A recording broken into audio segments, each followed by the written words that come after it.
that's why I bought, you know. I mean, how much was it? For my mom, I'll get it in the New York Second, right?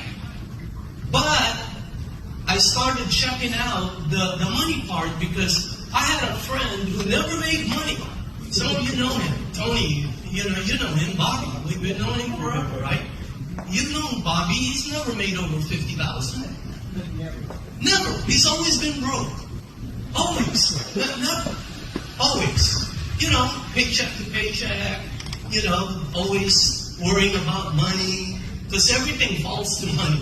So, anyway, I saw him. He was making a lot of money.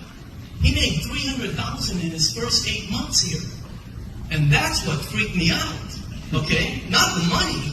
That he made that money. Well, Bobby never makes money, right? And then I had a friend in New York that made serious income. Not this $300,000.